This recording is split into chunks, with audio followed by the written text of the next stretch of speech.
똑똑한 앵무새 한 마리가 있었다고 합니다. 근데 발에 끈이 2개 묶여 있는 거예요.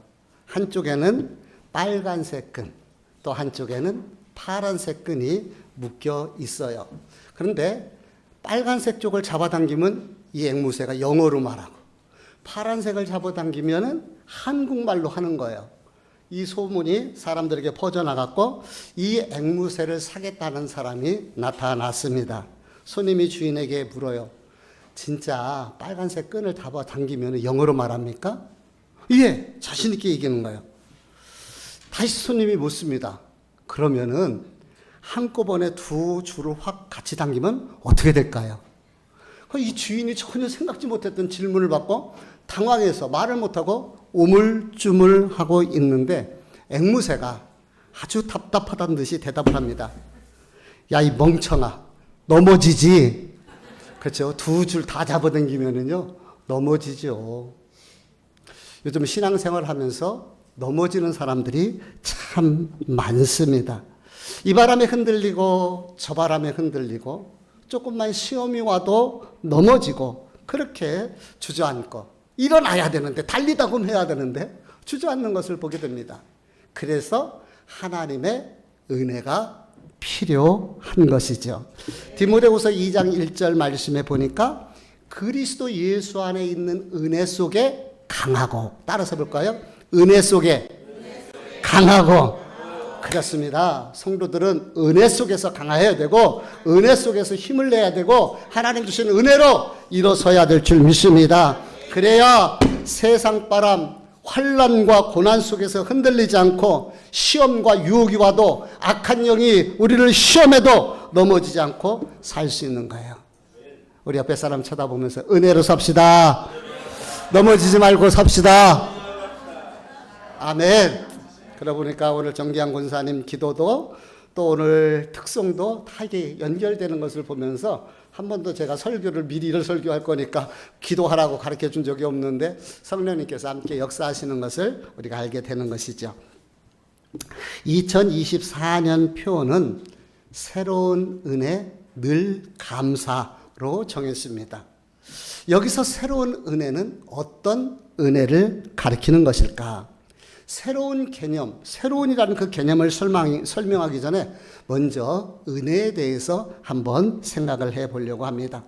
성도들이 가장 많이 사용하는 단어가 있다면 은혜라는 단어예요. 아이고, 하나님의 은혜야. 그래, 은혜 맞아. 하나님께서 은혜 주셨다. 이렇게 은혜라는 단어를 참 많이 사용을 합니다. 성경에 보니까 사도 바울도 은혜라는 단어를 너무너무 좋아하고 자주 사용하고 있는 것을 보게 되는데, 우리 고린도전서 15장 10절 말씀을 같이 읽어봅니다. 시작. 그러나 내가 받은 것은 하나님의 은혜로 된 것이니 내게 주신 그 은혜가 헛되지 아니하여 내가 모든 사도보다 더 많이 수고하였으나 내가 한 것이 아니요 오직 나와 함께 하신 하나님의 은혜로라. 아멘. 초대교회 하면 사도 바울을 빼고는 설명이 어려울 정도로 초대교회에 가장 강력한 영향력을 끼친 그런 믿음의 영웅이에요. 또 성경을 13권이나 히브리서 빼고서, 히브리서도 사도 바울의 서신서라고 이렇게 학자들이 이야기도 하긴 하는데 정확하게 알려지지 않았으니까요. 그래서 13권이라는 그 성경을 통하여서 이 땅의 성도들이 어떻게 살아갈 것인가를 알려줬던 정말 보석 같은 그런 분이시거든요. 정말 귀한 분이신 거예요. 그런데 그런 사도 바울이 이 모든 것이 다 하나님의 은혜라고 이렇게 고백을 하는 거예요. 하나님의 은혜라. 하나님의 은혜로 된 것이니 그 은혜가 헛되지 않아요. 오직 나와 함께 하신 하나님의 은혜라. 은혜, 은혜, 은혜. 모든 것이 다 하나님의 은혜다라고 이렇게 고백하고 있지요. 사도 바울은 왜 이렇게 은혜라고 이야기를 했겠습니까? 은혜라는 단어는 국어사전에 보니까 고맙게 베풀어주는 신세나 혜택을 은혜라고 이야기를 해요. 그러니까 내가 필요한 것이 있단 말이에요. 또 뭔가 도움이 필요할 때 이것을 베풀어주고 혜택을 좀 주고 이렇게 고마운 마음을 주는 그런 것을 우리가 일반적으로 은혜라고 이렇게 설명을 한다는 거죠. 그런데 성경에서는 보다 넓은 의미로 헬라어로는 카리스라는 단어, 우리 카리스 많이 들어봤잖아요.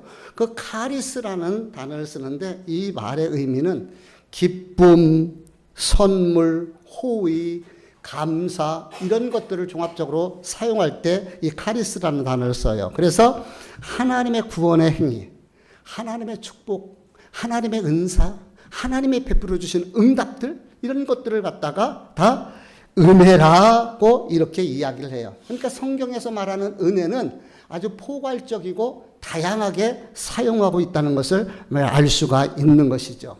그래서 저는 아주 쉽게 은혜가 뭐냐? 은혜는 하나님이 주신 것. 뭐라고요? 은혜는 하나님이 주신 것. 하나님이 주신 것이 은혜다. 하나님이 주신 모든 것이 은혜다라고 이렇게 말씀드리고 싶은 거예요. 하나님께서 주시는 선물, 하나님께서 주셔주는 축복, 하나님께서 베풀어 주셨던, 이끌어 주셨던 그 모든 것들, 이것이 바로 은혜다라고 규정을 하고 싶은 거예요. 은혜. 여기서 중요한 것이 은혜는 누가 주시냐는 거예요. 은혜의 주체. 은혜의 주체는 전적인 하나님이신 거예요. 그러니까 우리에게 은혜를 주시는 분은 하나님, 전적인 하나님이시다. 우리가 깊이 인식을 해야 되는 거죠.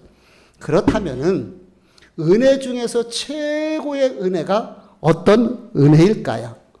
은혜 중에 최고의 은혜는 구원의 은혜, 하나님의 자녀된 은혜인 거예요.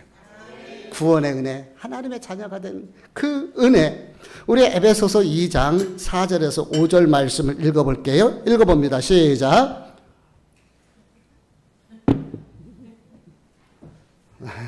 우리 애들 박수 좀 한번 힘차게 쳐주시기 바랍니다. 자, 읽습니다. 시작. 그들이 풍성하신 하나님이 우리를 사랑하신 그 큰 사랑을 인하여 허물로 죽은 우리를 그리스도와 함께 살리셨고 너희는 은혜로 구원을 받은 것이다. 아멘. 모든 인생은 죄의 허물로 죽었던 존재들입니다. 지옥 형벌을 받아야 할 그런 존재들인 거예요. 근데 긍휼이 풍성하신 그 하나님의 은혜로 그분이 우리를 사랑하셔서 죄와 허물로 죽은 우리를 살리셨다고 선언합니다. 그래서 이것이 은혜라고 이렇게 얘기하면서 너희는 은혜로 구원을 받은 것이라고 얘기하는 거예요. 무엇으로 구원받았어요? 은혜로 구원을 받은 것입니다. 그래서 은혜는 하나님이 주시는 좋은 선물인 거예요. 최고로 좋은, 우리 인생에서 가장 귀한 것, 이게 바로 구원의 은혜인 거예요. 에베소서 2장 8절에서 9절 말씀을 보도록 합니다. 시작. 너희는 그 은혜에 의하여 믿음으로 말미암아 구원을 받았으니 이것은 너희에게서 난 것이 아니요 하나님의 선물이라. 아멘.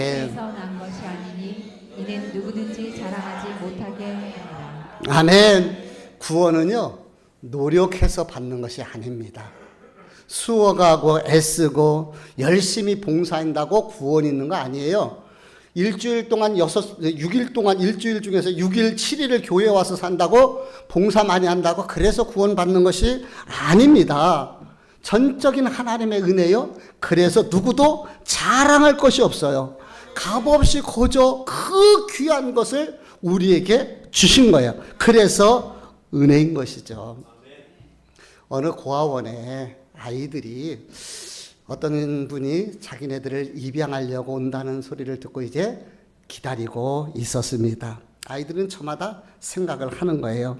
어떤 아이는 나는 예쁘게 생겼으니까 나를 아마 입양할 것이야, 이렇게 생각하는 아이도 있었고, 어떤 아이는 나는 똑똑해, 공부 잘해, 그러니까 나 같은 애를 입양해 가겠지 라고 생각합니다. 어떤 애는 키가 크고 아주 몸이 좋아요, 운동도 잘해요, 그러니까 나 같은 사람을 좋아할 거야 라고 이 생각을 하면서 이제 자기네들을 입양할 그 사람을 기다리고 있는 겁니다. 근데 그 아이들 중에는 아주 조그맣고 볼품이 없는 그런 아이도 있었습니다. 드디어 한 멋진 신사가 승용차에서 탁 내리고는 이제 아이들이 쭉 서 있는 곳에 이제 가서 하나이를 살펴보는 거예요. 아이들은 가슴이 두근두근거립니다. 이제 내가 이 고아원에서 벗어나서 나를 입양해주고 나를 택해주면 나는 저 멋있는 저분을 아버지라고 부를 수가 있어. 두근거리면서 기다리고 기대하는 거예요. 신사는 아이들 하나하나 살펴보더니만 가장 못생기고 볼품없는 그 아이 손을 잡는 거예요. 원장님도 놀랐고 아이들도 다 놀랐습니다. 다른 아이에 비해서 그 아이는 너무 초라해 보이는 정말 그런 아이였기 때문에 그랬던 것이죠. 원장님이 조용히 묻습니다. 아니, 여기 예쁜 아이들, 똑똑한 아이들, 등치도 좋고 공부도 잘하는 아이들이 많은데 왜 하필 이 아이를 입양하시기로 생각하셨습니까? 그랬더니 이 신사가 왠지 이 아이는 불쌍해 보였고 나 아니면 누구도 입양해 줄 수 없을 것 같아서 내가 이 아이를 입양하게 되었습니다. 라고 말하더라는 거예요. 이것이 바로 은혜예요. 이것이 뭐라고요? 은혜인 거예요. 로마서 우리 9장 21절 말씀을 볼게요. 같이 읽습니다. 시작. 토기장이가 진흙 한 덩이로 하나는 귀 있을 그릇을 하나는 천 있을 그릇을 만들 권한이 없느냐. 예. 토기장이가 진흙 하나를 가지고서 그것으로 밥그릇을 만들 수도 있어요. 국그릇을 만들 수도 있습니다. 그리고 또 요광도 만들 수 있어요. 그건 누구의 마음이에요? 토기장이. 그릇을 빚는 사람의 마음인 것이죠. 이것을 누가 제3자가 왜 그거 만들었냐고 할 수가 없어요. 마찬가지로 그 많은 아이들 중에서 그 보잘것없는 아이를 입양한 거, 그게 바로 은혜고 그 사람, 입양하는 사람의 마음인 것입니다. 그렇습니다. 하나님께서는 저와 여러분을 그렇게 보잘것없고 아무 쓸모도 없는데 하나님께서 우리를 택하셔서 예수 그리스도의 은혜로 우리를 정결케 하고 거룩케 하셔서 하나님의 자녀로 삼으신 거예요. 이것이 은혜입니다. 구원의 은혜가 얼마나 큰 은혜입니까? 내가 무엇입니까? 여러분 하나님 앞에서 내놓을 만한 것이 있어요? 잘난 것 있습니까? 돈으로 하나님 기쁘시게 할 만한 그런 돈 좀 있으신가요? 재능으로 하나님을 기쁘시게 할 만한 것이 있습니까? 아닙니다. 우리가 하나님을 기쁘시게 할 만한 아무런 근거가 없어요. 그런데 하나님께서 우리를 사랑하셔서 나 같은 거를, 나같이 죄인된 존재를 하나님이 사랑하시고 은혜 주시고 구원해 주신 거예요. 그래서 우리는 자랑할 거 하나도 없어요. 까불 것도 없습니다. 하나님의 은혜인 거예요. 그렇습니다. 나의 노력과 열심과 수고로 그 결과가 아니라 전적인 하나님의 은혜요. 그래서 우리는 적어도 이곳에 있는 분들은 하나님의 특함을 받은 특권 성도들인 것을 깨달으시기 바랍니다. 은혜 받은 것이 얼마나 특권이에요. 얼마나 감사합니까? 어떤 사람은 아무리 설명을 해도 주님 받아들이질 않아요. 그러면은 이 구원의 은혜가 가장 귀한 은혜인데 이 구원의 은혜로 끝나는 것일까요? 아닙니다. 절대 그렇지 않습니다. 구원의 은혜를 우리가 받았다면은 이제 이 땅을 살아갈 때에 하나님이 주시는 그러한 은혜가 필요한 것이에요. 저는 이것을 생활의 은혜라 삶의 은혜라고 규정을 해보는 거예요. 무슨 은혜? 생활의 은혜, 삶의 은혜. 생활 속에서, 삶 속에서, 우리 일상 속에서 하나님이 베푸시는 은혜를 말하는 거예요. 요한복음 10장 10절 말씀을 같이 읽어보도록 합니다. 시작. 도둑이오는 것은 도둑질하고 죽이고 멸망시키려는 것뿐이요 내가 온 것은 앞으로 생명을 얻게 하고 더 풍성히 얻게 하려는 것이다. 아멘. 우리 주님께서 이 땅에 오신 목적을 두 가지로 설명을 하고 있는데 첫 번째로는 양으로 생명을, 바로 우리의 구원이에요. 예수 그리스도 외에는 천하에 구원받을 길이 없습니다. 그래서 구원의 길을 주실 뿐만 아니라 한 걸음 더 나가서 구원받은 하나님의 자녀들이 이 땅을 살아갈 때 보다 풍성한 삶을 살도록 하게 하시기 위해서 우리 주님이 이 땅에 오신 거예요. 살다 보면 하나님의 은혜가 얼마나 필요합니까? 때마다 일마다 하나님의 은혜가 얼마나 필요한 거예요. 그래서 제가 생활의 은혜, 삶의 은혜라고 이렇게 표현을 해보는 것이죠. 오늘 우리가 읽었던 본문은 긍휼하심을 받고 때를 따라 돕는 은혜를 얻기 위하여 은혜의 보좌 앞에 담대히 나아갈 것이니라고 이렇게 말하고 있습니다. 여기서 긍휼이라는 단어가 나오는데 이 긍휼이라는 단어는요, 제가 개인적으로 가장 좋아하는 단어입니다. 이 긍휼은 하나님의 사랑과 은혜를 가장 잘 표현하는 단어가 바로 긍휼이라는 단어예요. 우리 국어 사전에는 불쌍하고 가엾게 여겨서 도와줌, 이것을 긍휼이라고 표현을 하는데 성경에서는 훨씬 더 다양하게 이 긍휼을 설명을 하고 있어요. 긍휼하심을 나타내는 헬라어 엘레오스는요, 이게 함께 느끼다라는 그런 뜻들을 가지고 있거든요. 함께 느끼는 거예요. 함께. 상대방의 감정을 함께 느끼는 것이 바로 긍휼인데요. 지난번에 정말 감동적인 그 기사를 하나 봤습니다. 그것이 뭐냐면은 비가 막, 여러분들도 들었을 거예요. 비가 막 쏟아지는데 할아버지가 폐지를 주어요. 근데 폐지 줍는 할아버지가 비 오는데 비를 맞고 리아카를 끌고 가는 거예요. 그때에 한 여성이 우산을 받쳐 옆에서 그 폐지를 줍는 그 할아버지를 씌워주는 그 모습인 거예요. 지금 이 여성은 자기도 비를 다 맞더라고요. 그런데 그 할아버지, 폐지 줍는 할아버지가 그 마음을 느끼는 거예요. 같이 그 어려움을 느끼니까 조금이라도 도움이 됐으면 해서 이렇게 우산을 받쳐준 거예요. 이 사진입니다. 한번 볼게요. 저 보세요. 지금 이 비가 이렇게 억수로 쏟아지는데 자기도 본인도 비를 다 맞고 있어요. 저거 써봤자. 그 할아버지 옆에 씌워주는 그 모습 보세요. 별것 아닌데 그래도 그 할아버지의 마음, 그 마음을 느꼈기 때문에 그것을 그 안타까운 마음 속에서 했겠죠. 이게 바로 긍휼이라는 거예요. 우리 아들 주헌이가 B형 독감에 걸렸다고 하면서 역대급이라고 여태까지 이런 적 없었다고 젊은 애가 회사를 못 가고 닝계를 맞고 그러고 있더라고요. 너무 안타깝더라고요. 그래서 제가 전화로 간절히 기도해 줬는데 사모가 이런 얘기를 해요. 좀 데려다가 엄마 밥 좀 해서 먹였으면 좋겠다. 이게 부모의 마음이잖아요. 이게 하나님 아버지의 마음이에요. 자식이 아플 때 그 느끼는 그 마음, 이게 바로 긍휼이라고 성경은 이야기를 하고 있는 것이죠. 그래서 이 긍휼하심을 주시는 이 하나님이 때마다 일마다 하나님의 자녀들을 돌보시고 도와주시고 이끌어 주셔야 됩니다. 이것이 바로 은혜인 거예요. 이 은혜. 말씀을 준비하면서 제가 은혜에 대해서 몇 가지 사례를 제가 말씀을 드리려고 하는데요. 제가 말씀을 준비하면서 이 말씀, 하나님, 때마다 돕는 은혜를 내게 베풀어 주옵소서 기도하면서 말씀을 준비했어요. 이 설교라는 것이 그래요.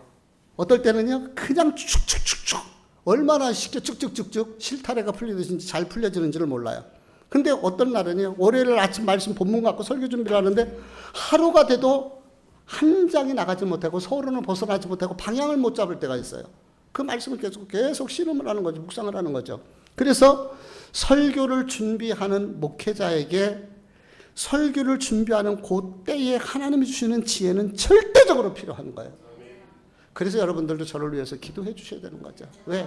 이 설교를 듣는 분은 대상은 나니까. 그렇죠? 목사님을 위해서가 아니라 나를 위해서 기도하는 거죠. 하나님께서 은혜를 주셔야지만이 정말 그 말씀이 은혜가 될 수가 있는 거예요. 그래서 하나님께서 주신 은혜는, 지혜는 때마다 돕는 은혜가 되게 되는 거죠. 어떤 분들은요, 평상시 요리를 참 맛있게 잘해요. 근데 손님만 오면 이게 요리가 잘 안 되네. 그런 경우가 있잖아요. 손님만 오면 안 돼. 평상시 그렇게 잘하다가. 그래서 요리할 때요, 하나님, 이 요리에 손맛을 주시고 음식이 맛있게 해주세요 하고 기도하면서 하세요. 여러분, 김장할 때 기도하고 하시나요? 안 하지. 하나님 때마다 돕는 은혜를 베풀어 주셔서 그 김장이 맛있어야 되잖아요.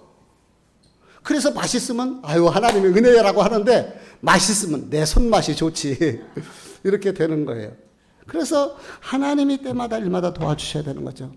제가 주일날 아침에는 잘 핸드폰을 열어보질 않아요. 근데 오늘 일어나서 말씀 준비하려고 하는데 일어나자마자 핸드폰을 열어봤어요. 안타깝게도 우리 순희 권사님이 천국 가셨다는. 근데 저는 개인적으로 감사해요. 제 머리가 엄청 복잡하더라고요. 엄청 마음이 산만해지고. 근데 그 목소리, 전화하면 목사님 나 여주 좀 데려다줘. 죽을 것 같아. 그 말도 제일 발음이 잘 안 돼.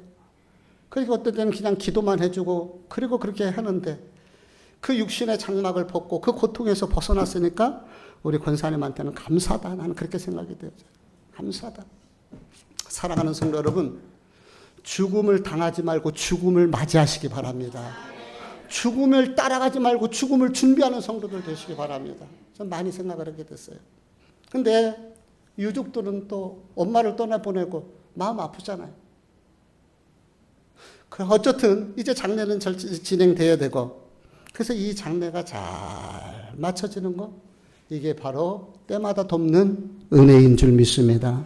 신학기를 시작하면서 아이들이 좋은 선생님, 좋은 친구 만나는 거, 이게 바로 때마다 돕는 하나님의 은혜예요.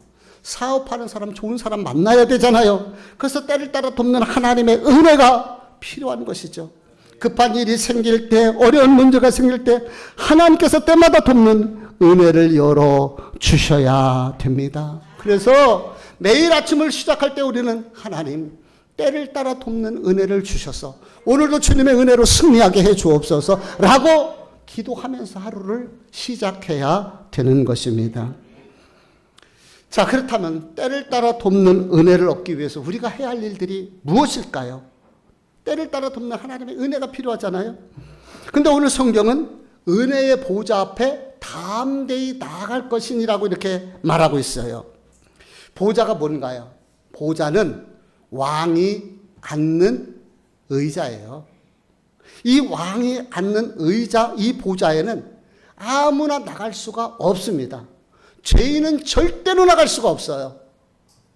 그런데 만왕의 왕이 되시며 만군의 하나님이 되신 그 보좌 앞에 우리가 나갈 수가 있는 거예요. 지금도 대통령 만나려면은요, 다 몸수색하고요, 그리고 다 주의사항 듣고 조심할 거 하고, 그래서 대통령 앞에 간신히 나가게 되는데요.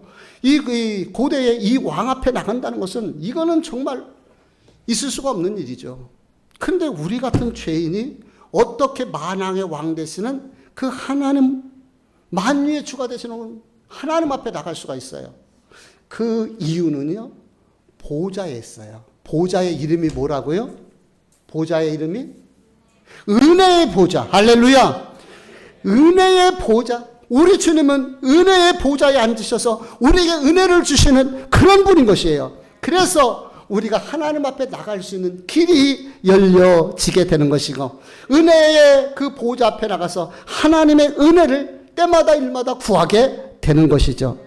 은혜의 보좌 앞에 담대히 나갈 것이라는 말은 하나님의 은혜를 구하라는 거예요.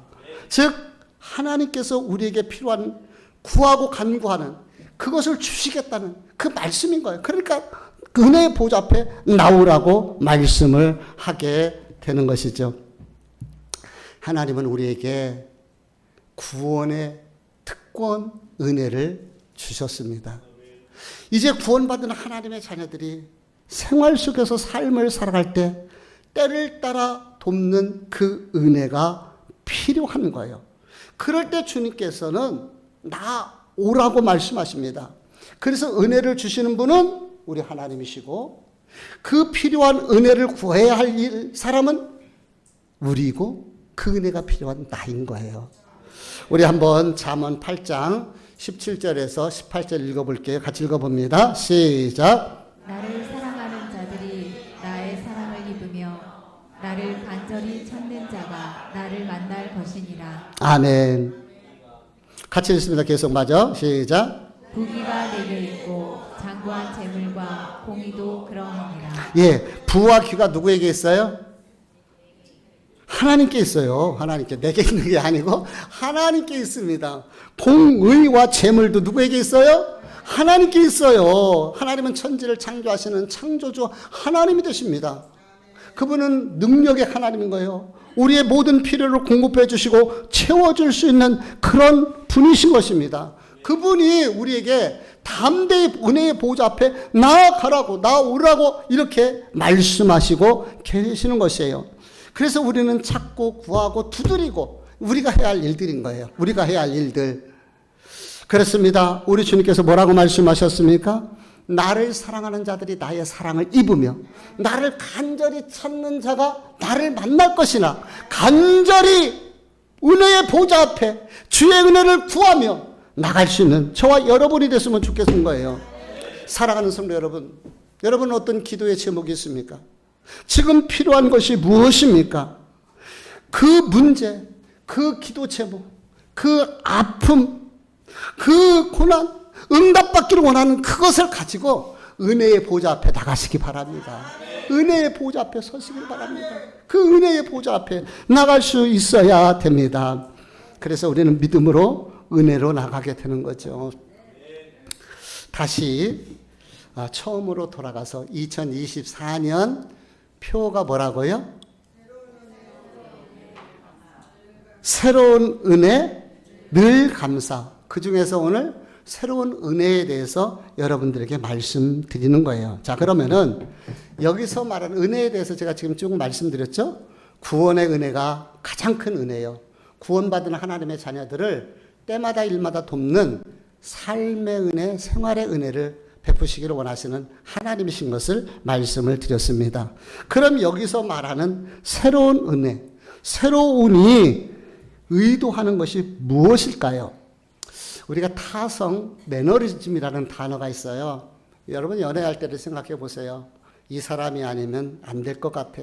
그래서 그 모든 장애물을 이겨내고 정말 사랑하고 그 행복하고 풋풋한 그런 향기로운 사랑이 있었는데 그렇게 결혼을 하고 나서도 몇 년이 지나가면은 그때 그 사랑은 어디 갔는지 매너리즘에 빠지고 타성에 젖고 서로 그렇게 냉랭해지는 것을 보게 됩니다. 근데 신앙생활에도 그러더라고요. 그렇게 은혜 받고 펄떡펄떡 뛸 때가 있었는데 그 은혜를 잃어버리고 물에 술 탄 듯 술에 물 탄 듯 뜨겁지도 차지도 없이 하지도 않고 감격도 감사도 감동도 없는 이런 신앙생활을 하게 되는 거예요. 예배도요. 여러분 오늘 예배를 생각을 해보세요. 오늘 예배를 준비하는 여러분들의 마음은 어떻습니까? 주님의 은혜를 기억하며 감사하면서 감동하는 마음으로 주님 앞에 나왔습니까? 아니면 주일날이니까 의례, 늘 주일날 예배 드렸던 그 마음으로 나오셨습니까? 예배에 대한 뜨거움이 하나님을 향한 간절함이 없는 그런 예배를 드리고 있지는 않습니까? 그러다 보니 우리가 구원의 은혜도 잊어버리게 되고 뜨거운 하나님의 은혜에 대해도 우리가 냉랭해지고 그래서 차도 덥지도 않은 이런 신앙생활을 하고 있지는 않습니까? 새로운 은혜라는 것은 매일 아침 때마다 하나님의 은혜를 구하며 은혜의 보호자 앞에 나가는 것을 말하는 거예요. 예배할 때마다 하나님께서 베풀어 주시는 그 은혜를 구하는 것이에요. 만나는요 매일 거두어야 됩니다. 똑같은 만나로 어제의 만나 오늘의 만나 똑같은 만나인데 어제의 만나로 오늘을 사는 것이 아니라 오늘의 만나로 오늘을 살아가는 거예요. 왜 그런지 아십니까? 어제의 만나는 먹고 사라졌지만 오늘 다시 거두기 때문에 똑같은 만나이지만 그 만나가 새 만나가 되게 되는 거예요. 우리가 늘 새로운 은혜, 그것은 만나를 먹듯이 하나님의 은혜를 구하며 하나님 주신 은혜로 살아가자는 그 의미가 새라는 개념의 의미인 거예요. 은혜가 임하면은요, 은혜는 참 다양하다고 말씀드렸잖아요. 은혜가 임하면은요, 3D 현상이 나타납니다. 3D라는 것은 감격, 감동, 감사를 말하는 것이에요. 은혜가 임하면은요, 작은 것에도 감격이 됩니다. 가슴이 먹먹하고 나도 모르게 눈물이 나요. 하나님이 만지시기 때문에 그래요. 하나님의 은혜를 주시기 때문에 그러는 것입니다. 감동이 있습니다. 작은 것에도 감동하고 마음이 뭉클합니다. 별것 아닌 것인데 그것에 마음에 감동이 되고 따뜻해져요. 마음이 따뜻해져요. 이게 은혜인 것입니다. 그러니까 은혜가 임하면 말씀을 들을 때 감사가 되고 그리고 그 말씀을 들을 때에 이 아멘이 되는 거예요. 은혜가 임하면은 감사가 생기게 되는 것이죠. 매사가 감사해요. 우리가 감사하며 살 수 있는 사람은 행복한 사람입니다. 매사에 늘 감사하면서 사는 사람. 그래서 힘든 일이 있어도 감사. 자녀들 때문에 걱정할 일 많지만 그래도 하나님이 인도해 주실 것을 믿고 감사. 때마다 일마다 감사.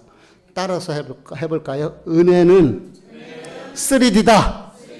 3D가 뭐라고요? 감격, 감동, 감사. 끝나고 나서 목사님 3D가 뭐래요? 그러면 안 돼요. 감격하는 마음, 감동하는 마음. 사람의 마음이요, 바뀌어지는 거예요. 메마르고 마른 땅같이, 가시덤불 밭같이 그런 마음이 아닌 거예요. 옥토 같은 마음, 풍성한 마음. 이게 은혜가 임했을 때의 모습이게 되는 것이죠. 그래서 우리 성도들은 날마다 하나님의 은혜의 보좌 앞에 나가 때마다 일마다 공급하신 그 은혜로 세상을 살아야 되는 거예요. 어제 돌린 물로 오늘의 물레방아를 돌릴 수가 없습니다. 어제 거둔 만나로 오늘 살 수가 없어요. 어제 거둔 만나는 놔두면 썩어버려요. 안식일 빼고는 썩어버려요. 오늘 우리에게 주시는 은혜, 오늘 예배를 통해서 나에게 주시는 은혜, 우리는 그 은혜로 살아가자는 의미에서 새 은혜, 새로운 마음으로 우리가 늘 새롭게. 결론을 말씀드립니다. 하나님의 은혜라는 찬양이 있어요. 예전에도 한번 소개했던 기억이 있는데 이 하나님의 은혜를 찬양했던 작사하신 분은 조은하 교수님이라고 그럽니다. 이 조은하 교수님은요, 순교자의 이렇게 집안에서 4대째 신앙생활을 하는 그런 가정에서 이제 태어났는데요. 어려서 캐나다, 러시아에서 학업을 했고요.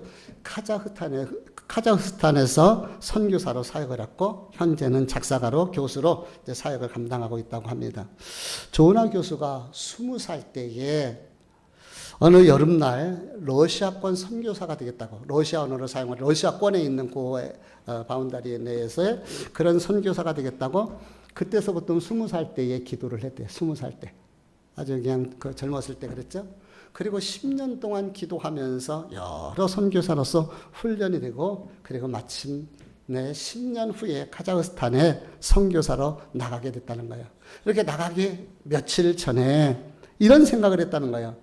드디어 나의 헌신이 나로 하여금 선교사가 되게 되는구나. 자기 자신을 생각하니까 뿌듯하고요, 아주 기특하고요, 내가 10년 준비하고 내 헌신이 드디어 이제 선교사로 나가게 되는구나 라고 생각을 하는데, 그때에 인생의 2번째 하나님의 음성이 귀에 들리더라는 거예요.